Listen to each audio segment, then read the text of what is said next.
ഇത്തവണത്തെ മകരവിളക്ക് താന്ത്രിക പൂജയിൽ ഒരു പ്രത്യേകതയുണ്ട്. വർഷങ്ങളോളമായി മകരവിളക്ക് ഉത്സവങ്ങൾക്ക് നേതൃത്വം നൽകിയ അച്ഛനും ആദ്യമായി മകരവിളക്ക് ഉത്സവത്തിൽ പങ്കെടുക്കുന്ന മകനും ചേർന്നാണ് ഇക്കുറി ശബരിമലയിലെ താന്ത്രിക വിധികൾക്ക് നേതൃത്വം നൽകുന്നത്. തന്ത്രി കണ്ഠരര് രാജീവരും മകൻ കണ്ഠരര് ബ്രഹ്മദത്തനും ക്യാമറയ്ക്ക് മുന്നിൽ നിന്ന് ഒഴിഞ്ഞ് മകൻ പൂജകളിൽ മുഴുകിയപ്പോൾ അച്ഛൻ വിശേഷങ്ങൾ മാതൃഭൂമി ന്യൂസുമായി പങ്കുവച്ചു. ശബരിമല തന്ത്രി തന്നെ നമ്മോടൊപ്പം ഈ മകരവിളക്ക് ദിവസം ചേരുകയാണ്. ഇന്നിപ്പം മകരസംക്രമ പൂജ തൊട്ട് നടക്കാൻ പോകുന്നു. എന്തൊക്കെയാണെന്ന്? ശബരിമലയെ സംബന്ധിച്ച് ഏറ്റവും വിശിഷ്ടമായ ഒരു ദിവസമാണിന്ന്. ഏറ്റവും പ്രധാനപ്പെട്ട പൂജ നടക്കുന്ന ദിവസമാണിന്ന്.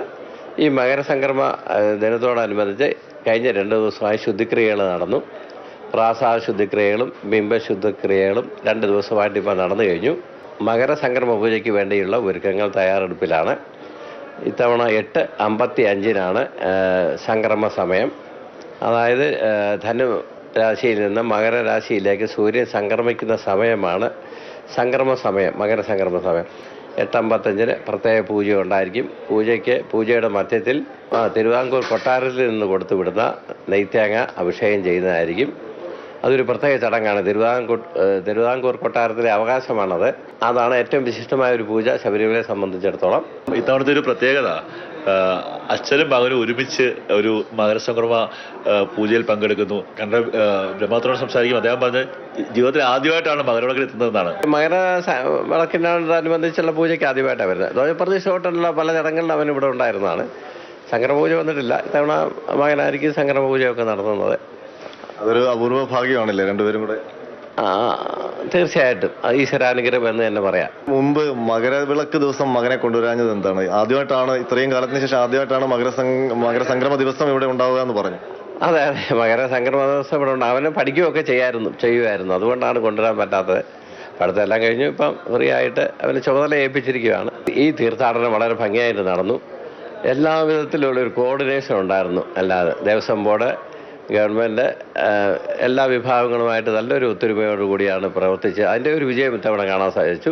ദേവസ്വം ബോർഡ് പ്രസിഡന്റ് തന്നെ പല പ്രാവശ്യം ഇവിടെ തങ്ങി എല്ലാത്തിൻ്റെയും നിരീക്ഷണം നടത്തി എല്ലാ പോരായ്മകളെയും പരിഹരിച്ച് മുന്നോട്ട് കൊണ്ടുപോയിക്കൊണ്ടിരിക്കുകയാണ്. കൂടാതെ ശ്രീജിത്ത് സാറിൻ്റെ നേതൃത്വത്തിലാണ് പോലീസ് സംവിധാനം. അദ്ദേഹം നല്ലൊരു ഭക്തനാണ്. വളരെ ശുഷ്കാന്തിയോട് ഭംഗിയായിട്ട് ചെയ്യുന്നുണ്ട്. ഒരു പരാതിക്ക് ഇടപെടാതെ എല്ലാവർക്കും ദർശനം നടത്താൻ സാധിച്ചു. പിന്നെ കൂടാതെ മന്ത്രി ശ്രീ വാസവൻ, അദ്ദേഹം എല്ലാ ദിവസവും വിളിച്ചന്വേഷിക്കുന്നുണ്ട് ഇവിടുത്തെ കാര്യങ്ങളെക്കുറിച്ച്.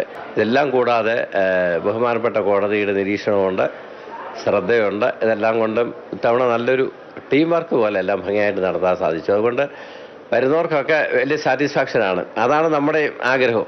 വരുന്ന ഭക്തന്മാരുടെ സംതൃപ്തിയാണ് നമുക്കും കേൾക്കുമ്പോൾ തന്നെ ഒരു സംതൃപ്തി തോന്നുന്നുണ്ട്. തീർച്ചയായിട്ടും ഒരു പുണ്യ മാസമായിരുന്നു ഇത്തവണ എല്ലാം കൊണ്ടും. ഞങ്ങളുടെ പ്രേക്ഷകർക്ക് കൂടി ഈ മകരസംക്രമ ദിനത്തിൽ ഒരു ആശംസ നേർന്നാൽ. എല്ലാ മാന്യ പ്രേക്ഷകർക്കും എൻ്റെ മകരസംക്രമ ആശംസകൾ നേരുന്നു. ഈ ഒരു വർഷം എല്ലാം ഭംഗിയായി നിങ്ങൾക്ക് എല്ലാവിധ അനുഗ്രഹവും ഉണ്ടാകട്ടെ എന്ന് പ്രാർത്ഥിക്കുന്നു. സ്വാമി ശരണം.